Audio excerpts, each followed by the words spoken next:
This show's been brought to you by Anarchy Wear. They are a great organization who sells clothing, banners like what's behind me, hats, all kinds of stuff. And they're absolutely amazing. Not only do they put out awesome content, they also make awesome things like this. And if you're a Spooner fan, you have this. Let me stand up. I didn't sign shit. Lysander Spooner. If you're a Spooner fan, you'll totally understand. If you're not a Spooner fan, get in my DMs and I'll let you know, because he's one of the greatest to ever do it. This flag behind me, enemy of the state, man, that's Murray Rothbard, the greatest to ever do it. I'm a Rothbardian. He is my favorite economist. He is my favorite anarchist, libertarian, whatever you want to call him. Fantastic material that he's put out. I highly recommend you read his books. But Anarchy Wear has everything from bold to cute and modest. You know what I mean? So like, check them out at Anarchy Wear on X, aka Twitter. At anarchywear.ca on anything meta, being Facebook and or Instagram. They're awesome. I love those guys. They're doing great things. And I highly recommend you follow them and get some goods from them, man. I love everything I have from these guys, and they're amazing. And let me throw this in for you. If you use promo code BudsnReality, Buds, letter N, reality. I know you know how to spell. If you're watching this show, you're pretty smart. I know you are. Anyways, get at them, get yourself some gear. And if you use the promo code BudsnReality, you will get yourself 15% off. Who doesn't like a deal? So get at them, check them out. They are great, awesome people. Thank you for the sponsor, and let's get on with the show. Welcome to the BudsnReality Show. I'm Sean Collins, your favorite anarchist, and we got Mr. Dr. Michael Rectenwald back in the house. How you doing, my friend? I'm doing well, thank you. How are you?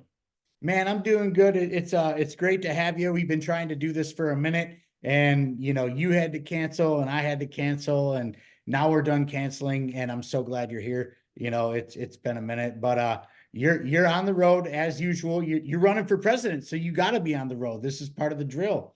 Yeah, really. I'm on the road on my way to Massachusetts, then New York, then back to Pittsburgh, then to Colorado, then to Texas. Yeah, it's pretty much. But it's winding down here. Yeah, It's so starting you to made wind. the top four to get into the Texas debate, which is actually a big deal, Yeah. because for libertarians, the Texas debate is kind of the end all be all. It's kind of, I feel like Texas for libertarians is like Iowa for the rest of the duopoly. Yeah, it's a big stage. And it wasn't easy to do that. We had to pull a lot of supporters together to get that done. And we did with all raw support. We didn't hand out any money. We didn't pay anybody to vote. These were people that just came based on our. Oh, of course, we had to rally them to it, but we didn't give them any money to do it. Well, I mean, you got to rally people one way or another, and that's part of the political game is like money.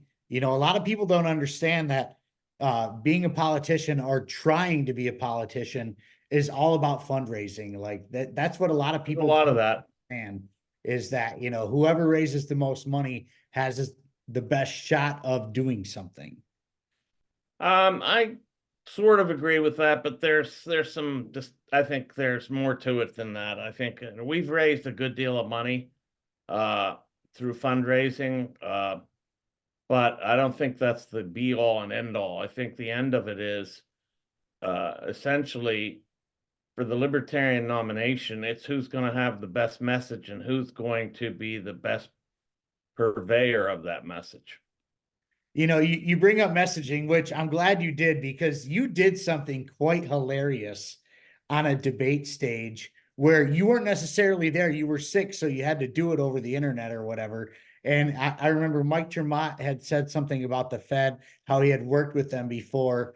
Yeah, And and I love Mike Tremont. He's a great guy. But he yeah. said he had worked with them before and he respects them.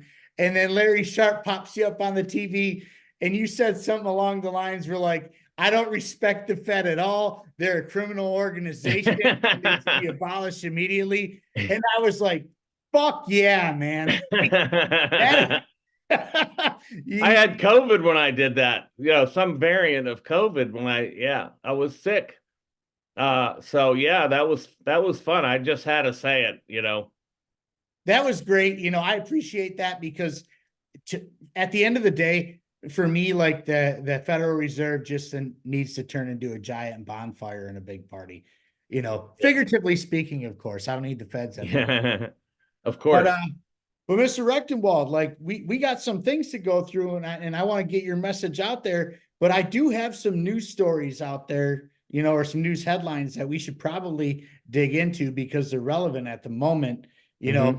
and the first being, and the first couple are actually going to be media driven, and of Hmm. course we're going to talk about TikTok first. Hmm. How and the funniest thing about this whole TikTok shit is 80%, over 80% of DC agrees that TikTok needs to go.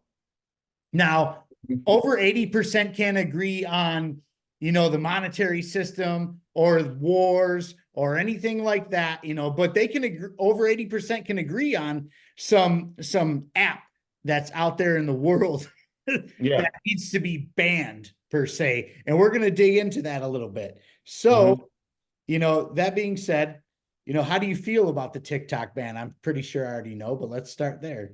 Well, the hypocrisy is unbelievable. After all, they're worried about the privacy of Americans' data, and they've been mining our data endlessly. So who is the biggest threat to our data but our own state? And so that's the first thing I think. And then uh, the possibility then, of course, given the way the bill's written, they leave open, of course, the possibility that this could extend to other applications, social media sites, and more. So it leaves, it's a Trojan horse, as Thomas Massey said. The bill itself is a Trojan horse, whereas they characterized TikTok as the Trojan horse. The bill's the Trojan horse. Inside that bill is the potential to completely control social media and the internet and even beyond. So it's terrible. It's a terrible bill. And these people just fall for it, I think, on the right because they're doing all this saber rattling over China, and they keep talking China, China, China. Uh, China. yeah, China. It's China. But as far as what the state, our own government is doing to us, as I wrote about years ago in Google Archipelago, and then was vindicated with the Twitter files and Missouri versus Biden. I mean, these people have been dogging us and surveilling on us and censoring us and propagandizing us and all of that, are directly from our own state and many departments in it. And they're paying now to have AI developed that will completely censor us using AI to banish so-called hate speech. And yeah, that's all being funded by the state now. And I spoke about that on the Children's Health Defense Network site, the Defender, when they called me. Which, by the way, was what I was referring to when I mentioned in the debate with Robert F. Kennedy that they contact me all the time.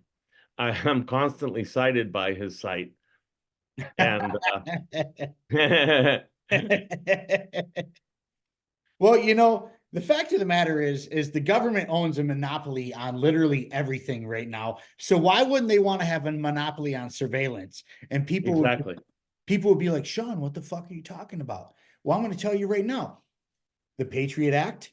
And Yeah, then recently the fucking House Bill 702 or FISA 702, which is Patriot Act 2.0, you know, right, so they want to be the only ones who are spying on you. They don't want China to be spying on you. They right. want to be the only ones who are watching our every moves, which they are doing through data. They're doing through our phones. Like there's a lot of QAnon conspiracists out there that be like, oh, they're gonna fucking chip us or whatever. Dudes, your chip's right here. You fucking Yeah, you're already chipped. every day. You know what I'm saying? Like they know what you're doing. They know where you're at. They're listening to every move you This make. is a decoy too. This is a decoy. This kind of bill is a decoy to deflect people's attention away from the fact that our own state has the power over us to do these things. China, even if they have our data, what can they do with it as compared to what the federal government can do with it? It's our federal government that can put us in jail, that can spy on us, that can censor us, and worse, so and kill us in some cases. So yeah, I mean, as Snowden pointed out, look, these people have been gathering data for decades, and then they come along and act all high and mighty and hot and bothered about China.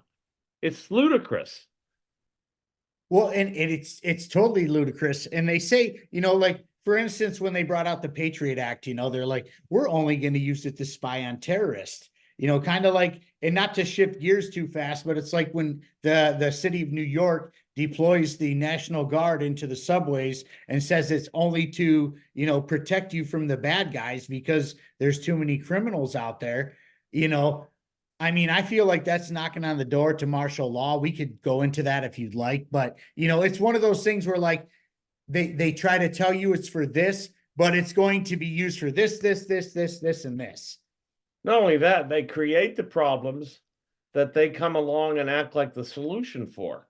So it's a dialectical process. This is the old Hegelian dialectic. They institute the problem, create the reaction, and come along with the solution.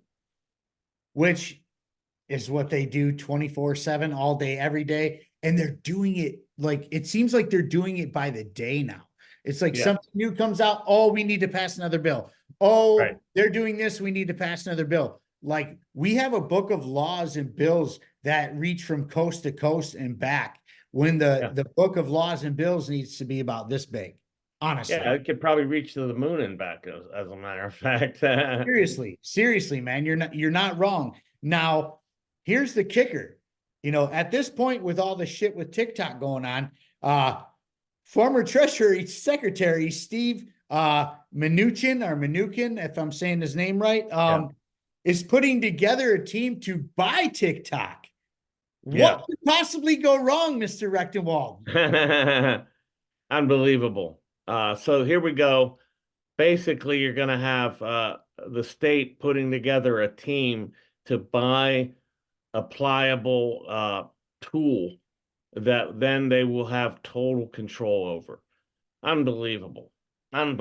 So leave it to them to engineer a deal that will just be an absolute weapon in their hands. Unbelievable. And to give somebody like the former Treasury Secretary, this is the same as giving Janet Yellen. You know what I'm saying? This is the same as giving Janet Yellen, the charge of this, like putting her in charge of this. Like this is insanity because these people are evil and their intentions are evil. This has nothing to do with protecting American citizens. Absolutely nothing. Everything to do with controlling them and watching them at every cost. Like they can't have somebody like me or you out there damning the state and saying that, X, Y, Z is wrong. They can't have that because, heaven forbid you get a little freedom out there, a little liberty out there. Yeah. I mean, they, look, and I love your poster behind you there, Enemy of the State. Well, that's Murray Rothbard. That's my guy right there. I love him. Yeah, absolutely. He's the guy. And speaking of which, somebody says to me on X, they say, well, it's better to have the devil you know controlling you than the devil you don't know. That is the United States government rather than China. Jesus Christ. And this was a libertarian, actually. Wow. So yeah. Wow. This is, you know what? The Libertarian Party is in shambles right now. You have your, and all of a sudden there's new terms, like there's your large your large L's and your small L's and stuff. Like, why can't we just be for liberty? Why can't Right. the L be for liberty? Why does it have to be, well, this is a large L because they believe X, Y, Z, and this is a small L because they believe X, Y, Z. Like, we're all trying to get a message out there, and that's liberty. Why does it have to be lowercase or uppercase or whatever it may be? I'm in the state of Michigan. We just had our state convention over the weekend, which Yeah. was a complete disaster. Yeah, I heard.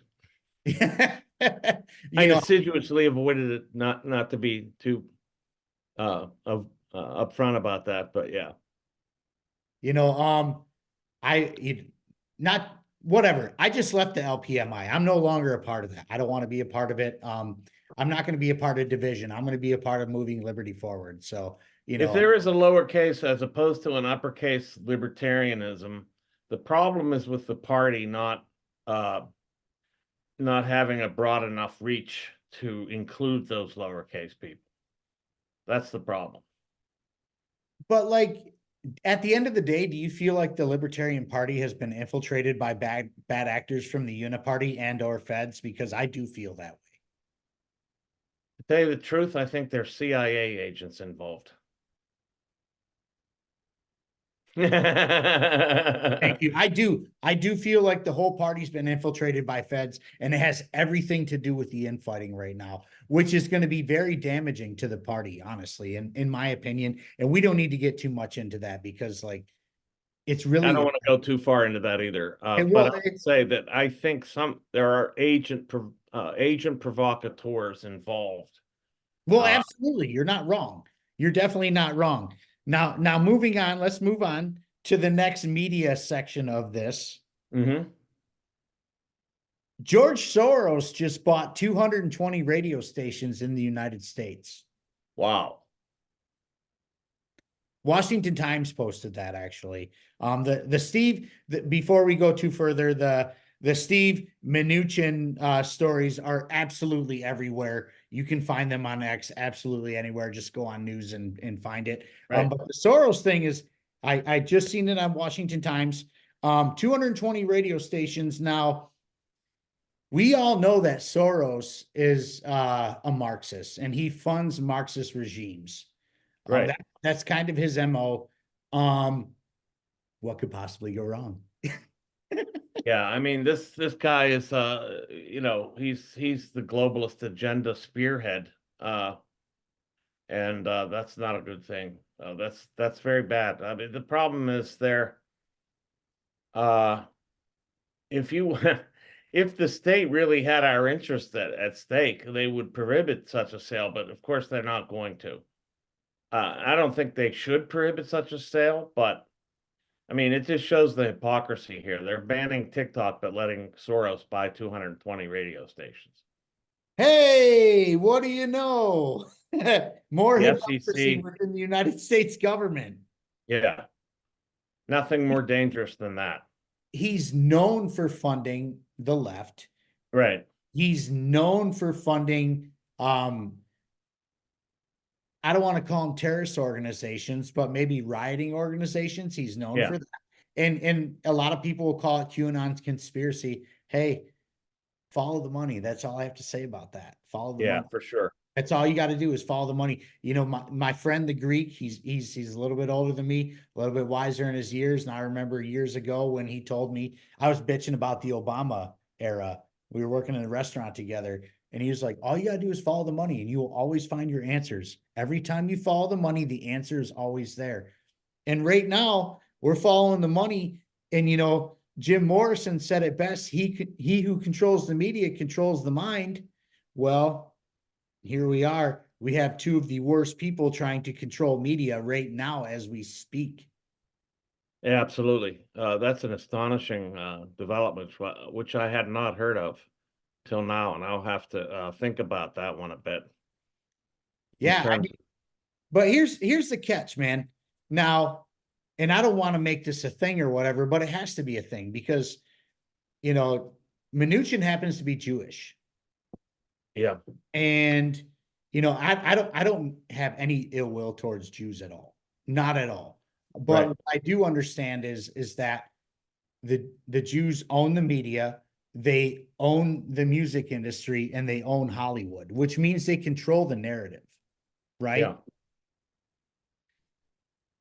I'm not too sure that, you know, one group of people owning all those things is the best idea for American interests, especially considering there's a war over there that America is actually very divided on right now. And it seems like most of America is on the other side of the Israeli government.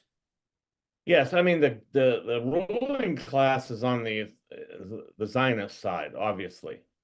I mean, when it comes down to it, they're funding it, they're arming it, and it's just an outrage. And so it is a problem having like APAC having such an impact on our politics because you want to talk about foreign interference. My God. I mean, that's why I say this TikTok thing is a total deflection. Because this foreign interference, there's no greater state that has demonstrable foreign interference in the United States policies and politics than Israel. But I mean, how can foreign politics not be involved in our politics when all we do is fund their Metal. politics? That's all we do is fund them and fund them and arm them and arm them. Right. It doesn't stop. So like Right. there has to be a point where like, hey, when does it end or can it end or what do we need to do to make it end? Yeah, right. Exactly. So that, excuse me, I'm sorry. The campaign messaging coming in. Sorry about that. Yeah, it's this funding and arming of Israel is just, and Ukraine and Taiwan, it's all insane. And now And we're in Haiti. We're getting involved in the Haiti shit too. Like, yeah, how much taxpayer dollars need to go into this? This is why I'm like, tax revolt 2024, not another penny. Stop giving these people your money. They don't know what to do with it. Actually, they know what they're doing with it. yeah. And it's not in your best interest. So, like, stop filing, stop paying. It's the only peaceful way to get your point across at this point. I feel in my own heart, take it from there if you'd like, but I just feel like a tax revolt is the only peaceful way to end this shit. Oh, I mean, that would be wonderful, but the thing is, unless we had a massive body of people resisting taxes, they're just going to vilify, they're just going to isolate and punish and make an example of those tax resistors. So it would take, before any action, we would have to have a massive block of people in line. Well, I mean, but like, what do you think your percentage of people for a tax revolt would be? Because I feel like if 5% of the people of the whole population, that's 330 plus million people, right? So 5% of those people just stood up and said, no, what are they going to do? They got 100 and I think it was what 87,000 new agents, probably in anticipation of such a thing. So they're going to use AI to track and trace and give us travails over this. I'm not sure we're ready for a tax revolt, to be frank, because they would just isolate and destroy you. So I'm not going to advocate for that. Sorry, I can't do it. No, I appreciate your opinion or whatever. Like, I just throw ideas out there in the most peaceful way possible. Because, a lot of people will be like, you can vote your way into communism, but you got to shoot your way out. Like, Right. I don't want to get into a shoot your way out situation, but we all know in the back of our minds, like, there's going to be a time where good men are going to have to do bad things. It's getting to the point where we're getting to the point where one has to say, will the libertarian movement be a threat or not? Because of and I hold to the non-aggression principle, because of the non-aggression principle. But there's a point where we have to see aggression for what it is, and that anything we would do would be not aggression, but would be self-defense. Yeah, but the whole thing about the non-aggression principle is You know, and I've actually tweeted about this recently and caught some shit for it. The US government violates the NAP every day, the Every non-aggression minute, every principle. second. And Yeah. so a lot of libertarians would be like, well, if they violate my NAP, I could do whatever I need to do. But here we are, we're getting our NAP violated by the minute pretty much, and nobody does a fucking thing about it. Yeah, that's true. We're always violated. So it would always be defensive. It would always be defensive. That has to be made clear. You know, but like, you know, a lot of people will be like, well, you know, look what they did to the J6ers and blah, blah, blah. And I'm like, Yeah. well, you know, the J6ers, I don't necessarily believe those were all J6ers. You know what I mean? Like, I believe Yeah, that there was were feds a in there. Fed-led, you know, that was a Fed-led situation where people followed suit and went in there and broke some shit. You know what I mean? Yeah. You know, it was hardly an insurrection. It was a riot at best, you know, that, you know, and words matter, you know, Yeah. but like, you know, I'm just kind of at a loss, you know, because, you know, everybody talks about, well, if they do XYZ, we got to do XYZ, but they're literally doing XYZ and beyond, and nobody's doing a damn thing. So like, you know, where do you go from here? And that's where I'm like, okay, well, maybe a tax revolt's the way to go. But you're probably correct. I mean, they're gonna, you know, they put out 87,000 agents, you know, in 2020 or 2021, whatever it was. And if you broke it down to how many billionaires were in the United States, which was roughly 700, it Right. was, you know, right around 150 IRS agents per billionaire. It seems Right. silly. And so they're not going after them. Yeah, Right. absolutely. We know that.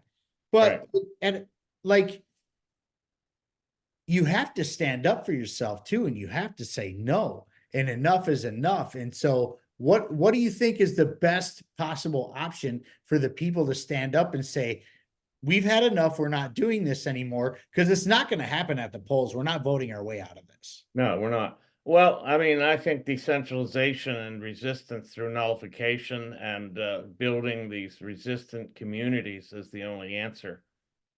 Well, I agree with that. And I'm a big fan of nullification. Trust me, I'm just outside of Detroit in the most liberal areas you could ever imagine, you know? So I understand the whole nullification process, but like, how do you get enough people on board, I guess, to do such a thing, especially when that's more of a libertarian type ordeal? Because not all Republicans believe in that. No, they don't believe in it. They don't see the need. They're still trying to build their kind of nation state. They're still trying to erect the kind of federal government that they want, as opposed to demolishing it. So what do you think should happen if, you know, if there was an opportunity to do such a thing, but there's not enough libertarians that you can get to agree in one room to make something like this happen? Like, I literally just went through a state convention where there was like probably maybe 120 to 150 people at best, and it was a fucking shit show.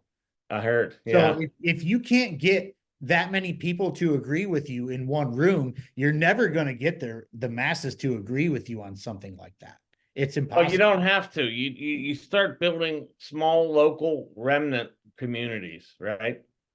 And then they get added to, and then they get replicated. They get modeled after. Uh, I think New Hampshire's doing a good service in trying to build a libertarian state. They're doing Uh, a great job over there. yeah. And they even So got the Democrats on board over there. They got a bunch of blue dog Democrats over there that are like, yeah, this is cool. yeah. So I think that's the formula. Uh, and it has to start with the remnant, and then you'll see that it'll attract other people once they see that this model that they have of building their kind of national state, their kind of federal government is just not going to work, because there's no way this federal government is going to cede or give up the power that it has. And there is actually, I don't think, a good chance, frankly, that they're going to get it wrested back from, for lack of a better term, these leftist totalitarians that are in running it. Okay, I dig that. I dig that. Now let's move on. to the next story, or Mhm. stories, I should say. Yeah.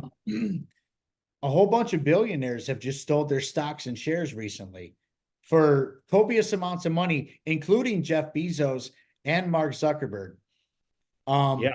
Zuckerberg just happened, actually. I just got that across the wire.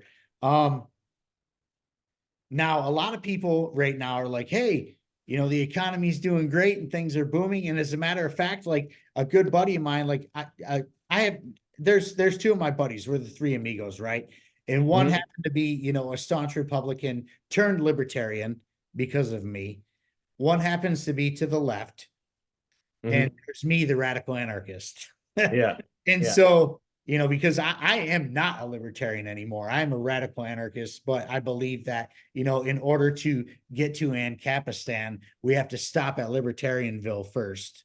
Yeah. So Unfortunately, on the way, I'm afraid that's true. well, we have to. There's no choice, because if we go from what we have now to anarchy, it will be a fucking disaster. We all know that. Anybody Yeah. would, it wouldn't be good. So we need to stop at Libertarianville before we get to Ancapistan.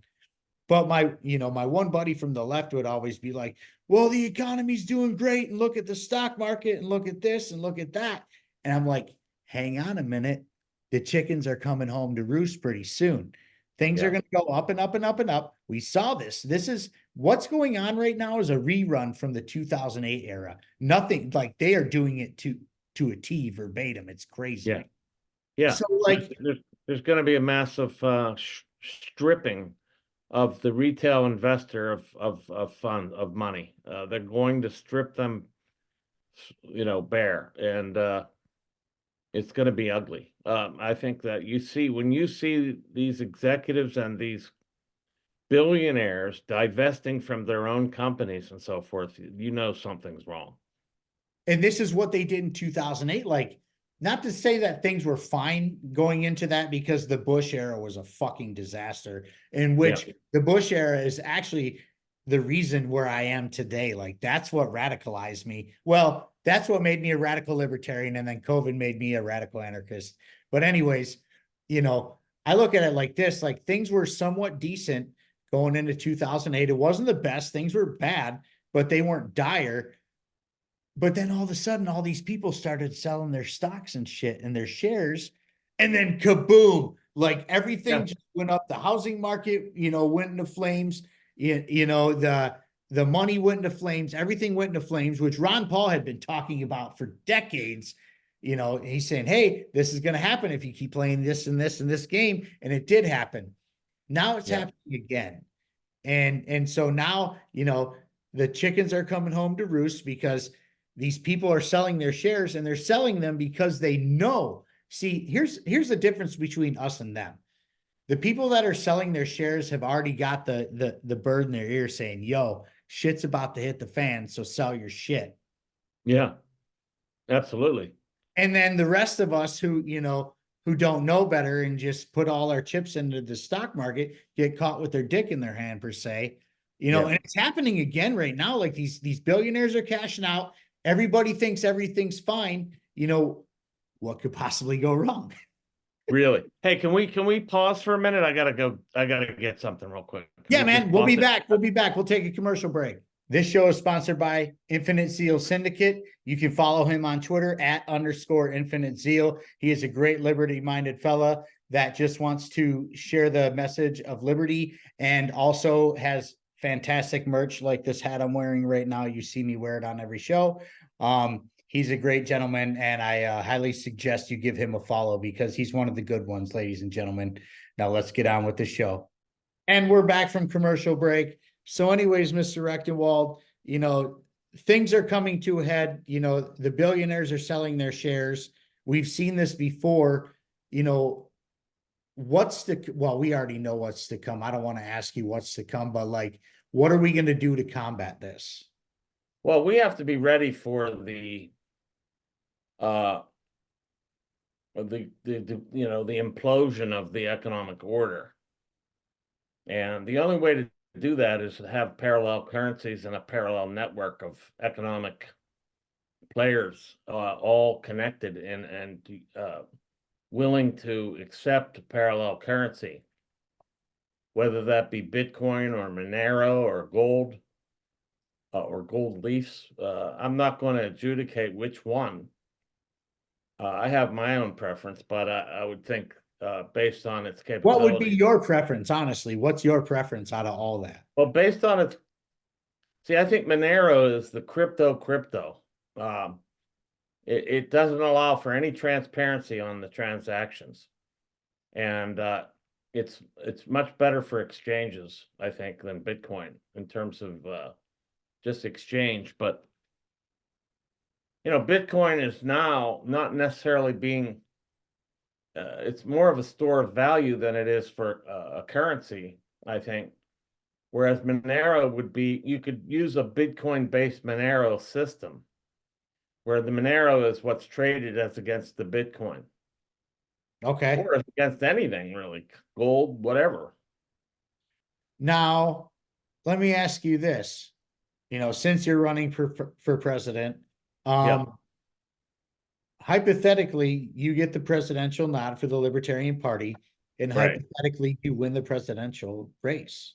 These things can happen. Anything can happen, right?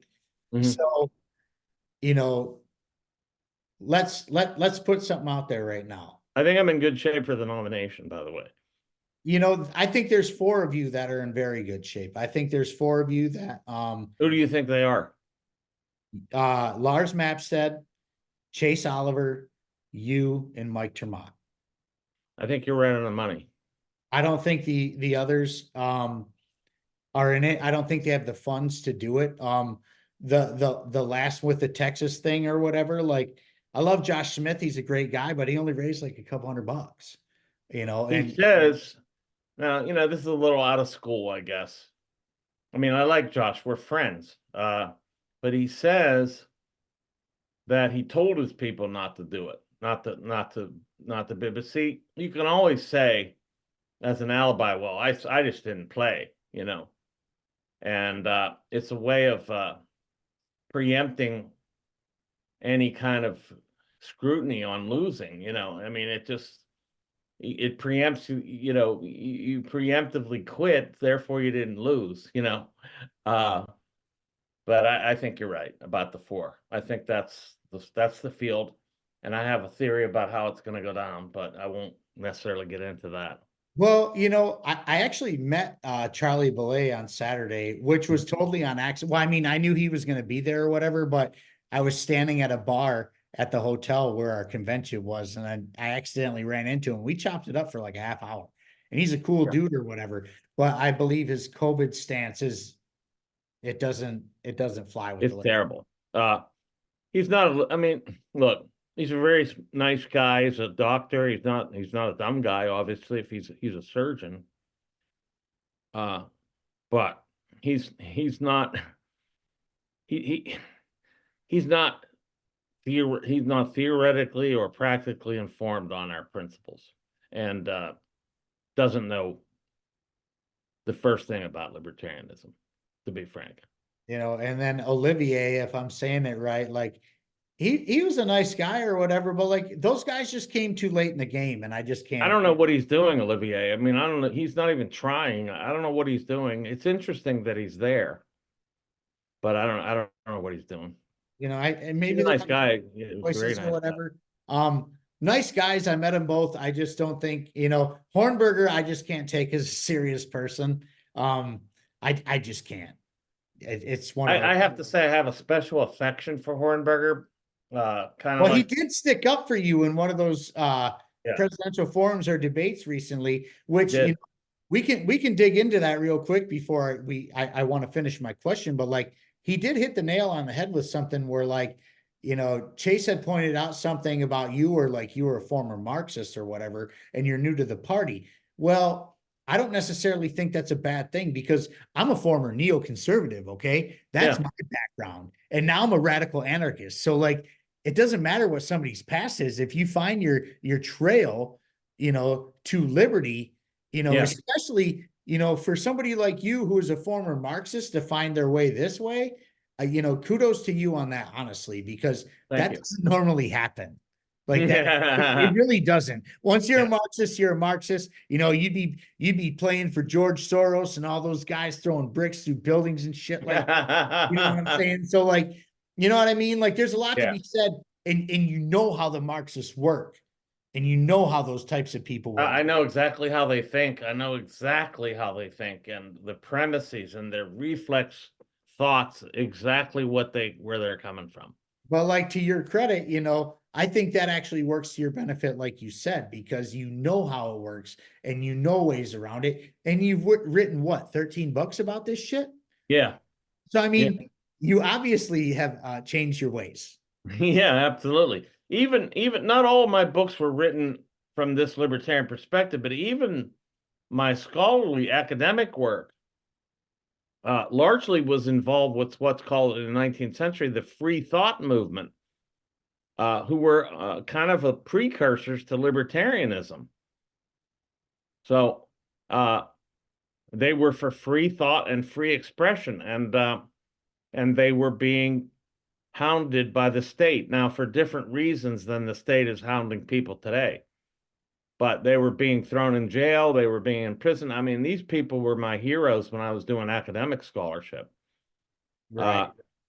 Now, interestingly, they were thrown in jail because they were atheists or they were proclaimed anti-theists or anti-clerical, anti-state church. You know, in Great Britain, they have and still have a state church, an official state church, the Anglican Church. Well, the church and state went after them like a ton of bricks. Today, it's the opposite now. You will be arrested for praying outside of an abortion clinic. So, nevertheless, they still were the precursors of the liberty movement in many ways. I can dig that. I can dig that. Now let's piggyback back to what we were talking about though. Um, Yeah. you know, with the monetary system or whatever, and the things that it's inevitable that the dollar is going to collapse. And it's Mhm. not a matter of if, it's a matter of when. And Exactly. I believe it's coming. It's either going to happen right before the election or it's going to happen right after the election. Now, I've been wrong before. I said last summer that the dollar was going to collapse and I had to eat my words, and I'm owning that. Like, I will always own that. But, you know, none of this shit's perfect, right? And I sound like the Federal Reserve when I say that. Oh, you know, it's not perfect or whatever. But, you know, right now you know, they're talking about lowering the interest rates, which will cause a hyperinflation. Lowering the interest rates at this point is going to cause a hyperinflation that's going to make it worse than 2021 was, when we were having $5 gas or Right. $5 plus gas. Okay. It's Right. going Oh, it'll be to worse than that. Yeah. way worse than that. You know, we're going to have, instead of $8 gallon or a dozen of eggs, we're going to have, you know, 15, you know, Yeah. If dollars. they lower the interest rates, there's going to be more borrowing, which means more currency in the market, which means higher prices. I mean, that's inevitable. Now, Hyperinflation. Yeah. now with all that said, you know, hypothetically, you're the president at that point, the dollar collapses, right? The dollar First just, thing I do when I get in is I push for the legal, the eradication of the legal tender laws so that other currencies are legal and that people can start using them. And they should be using them now, but that people can use them without any fear of retribution. And the dollar would only be used by the state, hopefully, in its transactions. but what about those people who haven't or weren't able to, haven't and or weren't able to get into a situation where they could pick up, you know, gold backed, silver, platinum, and Bitcoin, Monero, any type of crypto? What are you going to do for those people? Because people are going to be looking at you in that situation to be like, hey, we need help. Yeah, well, I mean, there's no way that the answer would be giving them dollars because that would be giving them something that has no value. So, the only answer for them is going to be to find their way out of the dollar and into other currencies. But And what if so, they have nothing? Do you just let them rot? No, you can't let them rot, but it isn't the state's job to save people from poverty. The answer is to get the state out of the way. And maybe something you could do would be to get a system where their dollars get converted into something else. But if the dollar collapses, it's not worth anything to get into something else. This is, Yeah, I mean, I know this is a hard question. I it's a understand very that. hard question. These are questions that need to be answered, honestly, because this Yeah. is a very realistic situation. Yeah. Yeah, it's a very realistic situation. So you'd have to find a way out of that currency for these people. I haven't considered that. What I'm trying to do is get people ready for the disaster in advance by telling them to get out of, to get into parallel currencies now. And I think that's the best I can do, because if it collapses before or even while I'm in office, it's too late. I have to be honest. It's actually too late at that point. I can't do anything at that point. I Then understand. you're going to have to push people to get in, you're going to have to push people to charity. That is people that have some remaining wealth are going to have to be charitable towards others. You're actually going to have to promote a charitable society. Well, I Keep mean, people. in a perfect anarchist society, there's going to be plenty of charities, right? Or a Absolutely. libertarian society or whatever. Like, that's the thing. Like, but these are things that people from the outside, from, the Uniparty, are going to ask. They want to know these answers. They don't understand, especially people who are, reliant on the state, that. Well, the first thing I would do is get dollars out of circulation, and that would probably be done by tying the dollar to a hard asset like gold, and consolidating the dollar bill back to having some hard asset behind it like gold, and therefore removing currency from the circulation naturally. Which I'm very for. I think at the end of the day, the American dollar is trash. It's not worth anything. There's nothing backing it besides the money printer, and Right. it's pretty much useless at this point. It's all counterfeit. This is why things are so expensive, Yeah. and we need to move forward from this. But I Yeah. also believe, and even though I'm a radical anarchist, that we need to find a way to take care of the people who are in a situation, because over 60% of Americans live paycheck to paycheck. They don't have any money extra to Right. invest in anything. And it's because of the Federal Reserve. We all know. Right. But like, that's a real situation that's going to come to a head if when this happens, that we need to discuss and figure out as anarchists or libertarians who are trying to push forward, a minimal state or no state at all. Right, of course, that's the object. I want no state at all. But I And would say if I got in there, if in advance of the election, we didn't get anywhere pushing alternative parallel currencies and getting adopters into it, you have to consolidate the dollar bill. You have to consolidate it back to gold. Get dollars out of circulation, and that means effectively recalling dollars. You got to recall that money, I mean, obliterate it you got to start somewhere, and that would be a very good start. But we got to make sure we have charities in in place place. to help these. Absolutely. And also, like, and here's the thing, like, people don't understand. My buddy Derek Wills wrote an amazing book called The Liberty Solution. He's an ANCAP. I love that guy. He's been on my show a couple times. And he pointed out the obvious in the book where, and he wrote that in the early 2020s per se. I don't know exactly when he wrote that. But I read it while I was laid up last year when I had surgery, and I read 7 books in 7 weeks. That was one of them. And he pointed out, and there was receipts on there because I looked it up because I had nothing better to do for 7 weeks, that we have been taxed more than we've ever been taxed in our entire lives. And people are giving to charities more than they ever have, ever. So imagine a place where there was There's no. no taxes. Imagine how the charity would flow. So I think it could work. You know, a lot of naysayers and people who don't understand will be like, no, people are just so selfish or whatever. And I'm like, well, this is a telltale sign that people are not selfish and willing to give, you know. I would go back to my, to go back to my plan of what I would do and get into office is that one way I would get these dollars out of circulation is by abolishing their endpoints in the state.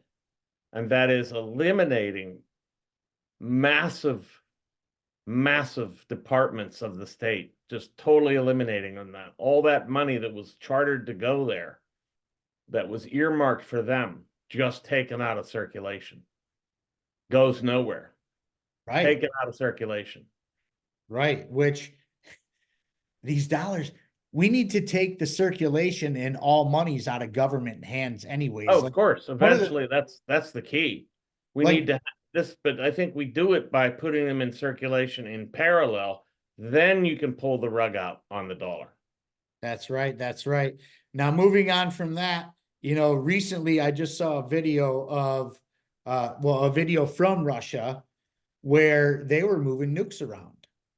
Uh-huh. And just, you know, not too long ago, Putin was out there saying, hey, you know, not verbatim, but he says, hey, I'm willing to use extreme measures, you know, when it comes to this whole Ukraine thing. Now, at the end of the day, I really don't believe that Putin wants to light off nukes. No, he doesn't want to Because let number it up. one, he needs Kiev. He needs Kiev. He needs that. And that's part of the deal. Like that's part of what the KGB wants is Kiev. You know what I mean? He doesn't want to do that. And number two, he knows it's a death wish for Russia if he does do that, because he will get lit up by multiple countries with Yeah. multiple nukes if he does do something like that. Mhm. Now, if you're in this situation, number one, how do you fix it? And number two, how do you get out of it? The first thing you do is cut off all funding and arming and military intelligence and whatever other aid, which we don't even know the full extent of U.S. military involvement out. Get it out of there immediately. Completely eradicate all aid and foreign, and arms supplies and intelligence. I think we're supplying intelligence to Ukraine. All that has to end. So you then de-escalate tremendously. And you give him no reason to shoot you with a nuclear weapon. Right now, we're giving Russia alibis, by virtue of the provocations that this Ukraine staging war has really given us. That, Ukraine is a staging place for, effectively a regime change in Russia. That's really what it is. It's a regime change is the ultimate objective. So you pull away from that entirely. And then as far as Ukraine goes, you just look, Ukraine is a total boondoggle, and it's also a complete waif state of the U.S. and the NATO, but especially U.S. The U.S. interests. So I would say that the other thing you would do instantly would be to demolish and eradicate any biolabs that happen to be in Ukraine that happen to be built by the United States. Those have to be, you show, and it's not retreat. This is just good sense. You show that you're no longer a threat. So, because if you're posing a threat, you're actually increasing the likelihood of an attack. I mean, what is this? So anybody knows this. You don't go into a conflict, or you don't go up to another person with your fists raised. This is not how you conduct relationships. So that's what we're doing, and we need to de-escalate by eradicating any biolabs that we built, removing all arms. If they're not used, draw them back into the U.S. If they haven't been used, draw them back. Get all military intelligence out of there. Quit supplying them with this rationale to continue this fruitless and endless campaign that'll lead nowhere but to disaster. Which you are correct, and you know, most of America believes that this shit started, you know, a little over 2 years ago. Which in fact it did not. This actually started in the Reagan era. Yeah. I mean, It this goes started back, with the Cold War. And it goes people, back to the Cold War. I mean, look, it goes back to, and Scott Horton's finishing a book on this, which he happened to give me a draft copy of. oh my God, I'm jealous. Yeah. I've been asking him for that book forever.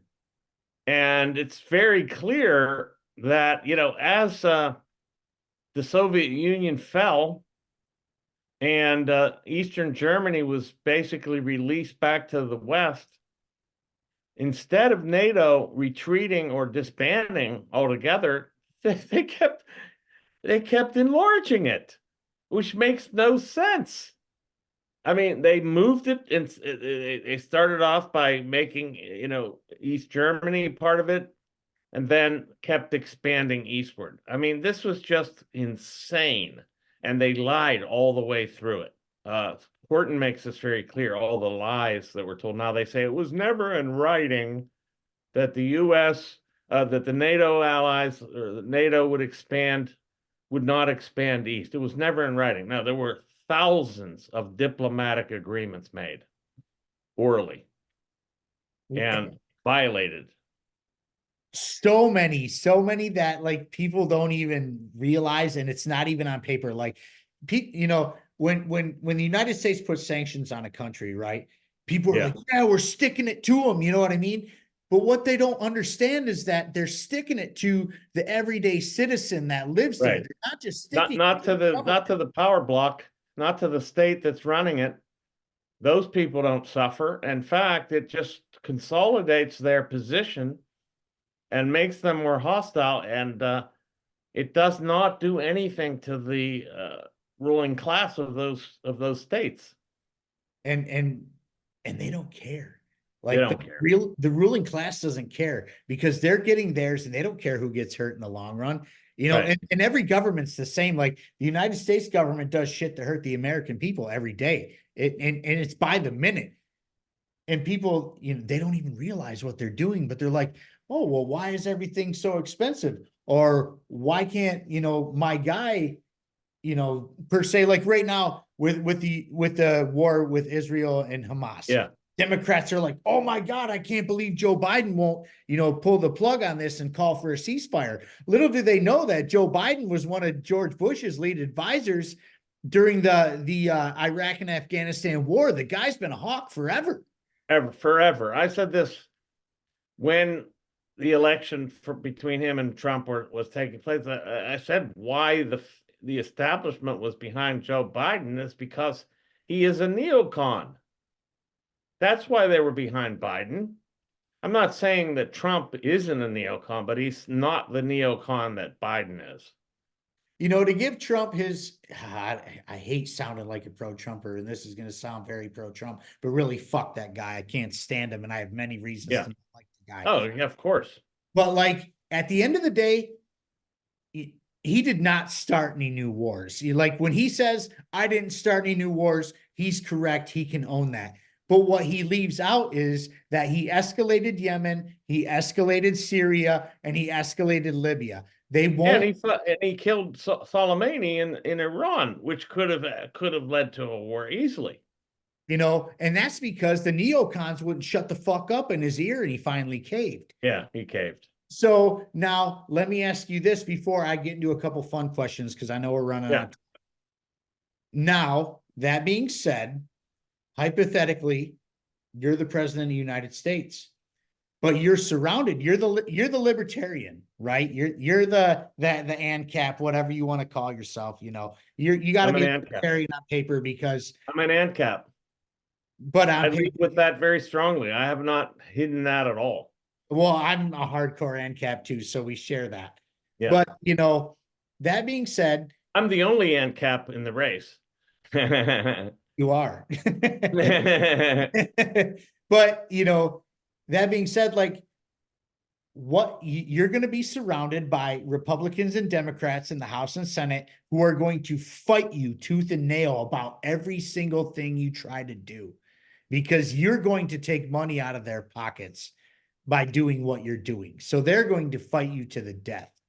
They're not going to be able to stop me pulling all these troops and monies back uh, from Ukraine or Israel or Taiwan or any of that. They can't stop that. They might try to get me killed. That would be one thing. Well, that's the other thing too. Like, that's like, I feel like the CIA is gonna have a coup in Argentina pretty soon. You know, Possibly, yeah. I Possibly. do feel that way. They have a coup everywhere else, so they're gonna Right. have a coup in Argentina because you can't have people having freedom and liberty. You can't show First, they that. want to. First, they will try to destroy the economy further and destabilize it somehow, and then they'll say they had, that had to be done because look what was happening or something like that. They're going to first create a crisis, is what I'm getting at. Yes. That's their MO. That's what they do. That's Yeah. a CIA thing. That's a US government thing. There's Right. nothing new under the sun. But what's going to stop you from becoming Republican or Democrat light No, nothing will make me the Republican or Democrat light. The only thing that could stop me would be killing me. I mean it, because there's nothing that can make me Democrat or Republican light. And I would be very open about what my ultimate goal is, which is total dismantlement of the state. Awesome. Awesome. I like hearing that. Total Now, dismantlement. And I would try to precipitate its collapse. amen. Oh I'm man, dude, you're talking. My one of my favorite phrases is "burn it all." I'm down, dude. I'm ready. kind of leaning towards the kind of accelerationism, actually. Okay. Yeah. That's, I don't know if you know that term. Well, I mean, I do know, but explain it for some of the folks out there. Well, okay, it was very common in the left, not common, but there's a contingent of Marxists, for example, that say they're accelerationists. What they mean is to bring things to a terrible head, to accelerate the crisis so that the answer becomes inevitable. And so now I'm not saying I would do that from the Marxist standpoint at all. I'm talking about the real ruling class, which they never identify, which is the state and its proxies and its beneficiaries and its enablers. And that is its governmentalities, as I've called them. And it has been adopted in the libertarian literature now, I'm proud to say. Accelerate the collapse of the state through various means by, precipitating crises that cause the whole departments to collapse, that make it impossible to fund these departments. And then, then getting to the place where the only answer is for the state to start selling off assets, and including land, but also other assets, buildings, everything. Basically, this would be a giant estate sale, and get it out of public, state property, get state property, start attacking state property by making it impossible for the state to maintain it, to pay for it, to maintain ownership of it, because they can't afford it anymore. They need to actually sell things in order to get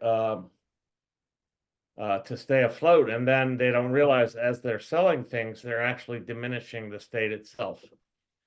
So you kind of have to dupe the state into selling off assets, thinking it's staying alive, but really it's decreasing in its power as it does. All right. We'll take it. Accelerationism. Yeah. We'll take it. Now, to end the show, let's get a couple of good questions in there, fun ones, lighthearted. Okay. Liberty Book Club, man. Me and my one of my sponsors, Mr. Joel Ellenwood, aka the Infinite Zeal Syndicate. We started this Liberty Book Club, Which is obviously it's not just a clever name. It's all liberty-minded books we like to share and do things. We actually started a community on Twitter, X, whatever you want to call it. Yeah. Who top three Austrian economist? I'm sorry. Who is your top three Austrians? I mean, that's you're giving me like a softball there. That's very easy, obviously. But sometimes it's hard for some people. Some people are like, oh, because there's a few really good ones out there that don't necessarily make the list that most would say. Well, there's a triumvirate that's undeniable, in my opinion, and that's Mises, Rothbard, and Hoppe. Okay. Okay. Very good. I am a little bit reversed from you. And not the Hoppe though. I'm a Rothbardian, hence the flag. I love Yeah. Rothbard. To me, he is Austrian God when it comes to Well, Austrian. I don't mean to put Hoppe as the highest. It's just that's the order that I came to them. Well, no, I'm not saying like the highest, the lowest, or whatever, but like, Yeah. but Rothbard's the center of all this. He's the key. Mises, of course, which I'm actually surprised you picked Mises over, or you picked Rothbard over Mises because you're the Mises caucus guy, but I love it just because It's a way I see it is that it's a natural progression to go from Mises to Rothbard to Hoppe. Okay. Yeah. Gotcha. And then my third would be Hazlitt. The haters will take that. Hazlitt is great. I mean, he's written, the economics in one lesson is essential reading. It's very easy reading. I think it's, Yes. and it's very, I mean, if you can't understand that book, then I think you should go back to first grade, but, I like that. Well, like economics really shouldn't be hard. It really should not be hard. not be hard. And that's what the Austrian school makes very clear, is that it isn't. They're absolutely obscuring it on purpose. Yes. They make it obscurantist in order to mystify people as to what the hell's going on.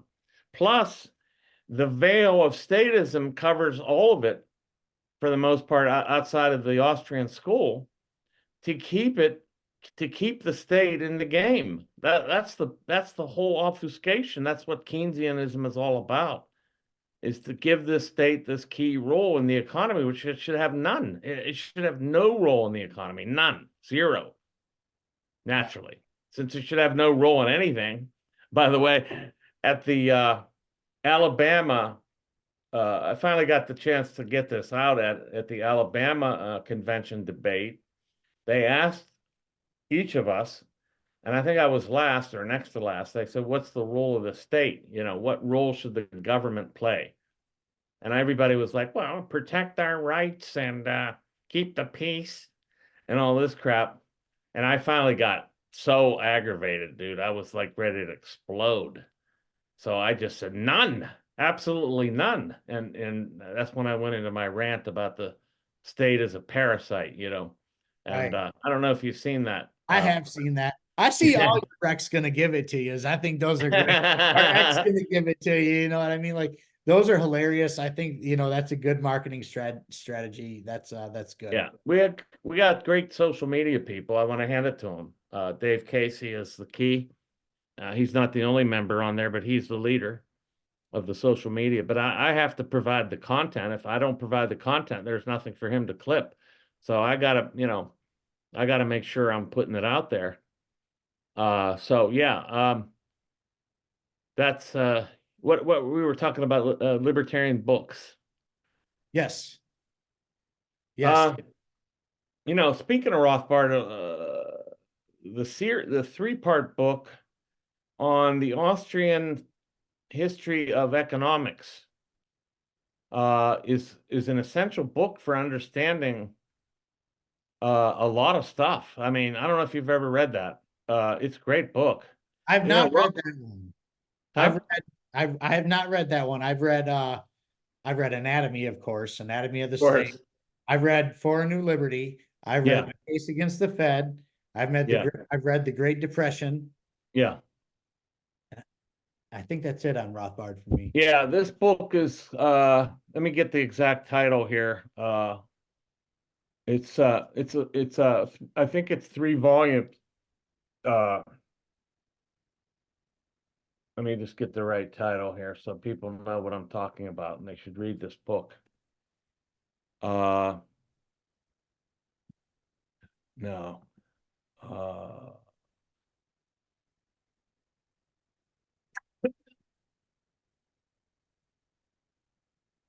It's I'm just doing a search here. Austrian Perspective on the History of Economic Thought. Oh, I have seen that in circulation and stuff. And when I'm trying to buy books or whatever, and I'm looking up Rothbard, those are in there. Yeah. Classical Economics, an Austrian Perspective on the History of Economic Thought, especially Volume 2. It's a great book. It gives you the whole lowdown on them, like all of the schools of economics, where they came from, where they went wrong, in particular. And it's interesting because he goes back to the history of class analysis, and he points out in that book that it was the libertarians who first came up with the idea of a class struggle, not socialists, not Marx. It was actually a libertarian concept that got co-opted by socialists.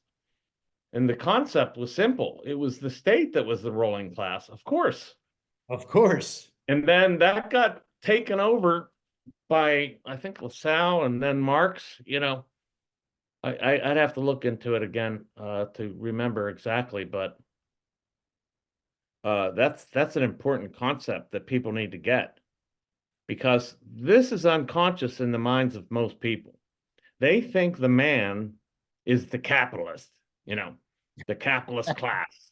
They don't. Capitalism's so evil. Oh my God. Yeah, they don't realize that the capitalist is not the man per se. Some capitalists, so-called capitalists, are there political capitalists whose wealth and production of wealth is dependent on the state's imprimatur and its cooperation and collusion with those organizations. But the real ruling class is the state, and they need to get that through their heads, that there's only one entity that exploits you, that takes money from you, that takes resources from you at the point of a gun with no agreement whatsoever. It's not your boss, it's not your employer. You're not being exploited at the point of production. That's lunacy. I mean, that's just total madness. So yeah, that book I would recommend for people that haven't read it. And he goes through Marxism, he goes through precursors to that, he goes through yeah, I mean, listen, it's a great I'm looking at the table of contents here. J.B. Say, Jeremy Bentham, James Mill, the Ricardian system, or Ricardo, et cetera, and it gets into the roots of John Stuart Mill, the roots of Marxism, and on and on. Bastiat, then finally, and so forth. Nice. I love it. Now, final question before we get out of here. Top 3 favorite bands of all time. Oh, top 3 favorite Because I'm a bands. music nerd to the death. When it comes to me being a nerd, it's music and books. Let's go. Who's your top 3 favorite bands? Doesn't matter what order. That's interesting. Let me think here. Look, I'm gonna age myself here. That's the problem. Hey, that's fine. Because Yeah. here's the thing. I was raised on like 60s, 70s rock. My dad and my stepdad, or my adopted dad, I should say, were both in bands. So I appreciate music from all eras, honestly. Okay. Well, let's make it simple for the first one. I would say the band. The band. You know who that is, right? Yes. Yeah. I love the Robbie Robertson and what's his name? Really, I just like that group because some of their songs I love, The Night They Drove Old Dixie Down, all that kind of stuff, like rebel stuff. It's the rebel South, and this is not about slavery. I'm talking about secession, right? Hell yeah. And I gotta say, in terms of bands, I have to say that I really think The Who is a great. Yes. The Who. Love that. Yeah. In fact, to tell you the truth, before are we on we're going to be on YouTube or what? We're going to be on all the platforms. YouTube. Okay, but can I swear? Because You can say, I just said fuck million times. Good. before the debates and stuff like that, I would start pumping myself up with the song "Who Are You," and I'd be like, "Who the fuck are you?" You know. Oh yeah. Who are you? Yeah. Who the fuck are you? And the point being, like, bring it, dogs. Let's go. Let's And that go. just got me going. And then I guess the third, well, I can tell you who I'd eliminate. I mean, I would eliminate the Rolling Stones. Yuck. The Beatles, I would eliminate totally, Okay. obviously. I'm gonna go with That hurts my heart, but okay. Led Zeppelin. Oh, that does not hurt my heart at all. Yeah, I'm gonna go with Led Zeppelin. Yeah. It's just, the guitar, what's his name? Jimmy Page. Jimmy Page. I mean, just inimitable, right? Incredible shit.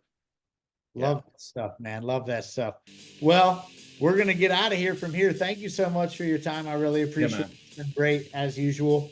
You want to plug your stuff real quick before we go so people know where to find you and stuff Yeah, like yeah. Yeah, man. Please go to RecTheRegime.com. That's RecTheRegime.com. That's what we're about, wrecking the regime. Let's take it apart. Let's take a wrecking ball to the state. That's my motto. That's my slogan. RecTheRegime.com. And then, look, we could use support, volunteers, but donations, frankly, at this juncture is what we need most. To be honest, because we got to make it through to the final stretch here, but we're doing very well with that. But this shit is expensive. Then the other website I would promote is my own, which is michaelrectenwald.com. One word, michaelrectenwald.com. That's where you can get everything about me, dating all the way back to the beginning of my keeping records about myself, and so you can trace my evolution if you like. It's all legitimate, organic happenings. It all happened. And awesome. It was, yeah. So, yeah, Wreck the Regime and MichaelRectenwald.com. Volunteer or donate, and let's do it. Let's go. Awesome, man. Well, once again, thank you so much for your time. Before we go real quick, I just want to throw something out there for the listeners. I'm getting some emails from Forgotten Harvest, which happens to be a food bank. I've worked with them before through my show. I want to put together a food drive. If you're in the Metro Detroit area, please let me know. We're going to start doing this like ASAP. I like working with these guys, and I feel like we need to help people. So get that bug in your ear right now. I'll get more information out later, but for now, get the bug in your ear. Canned food drive, non-perishables, stuff like that. Or you can make monetary donations, and I'll get more information from there where you can send it to them, not to me. And until next time, peace, love, and liberty. Y'all be good.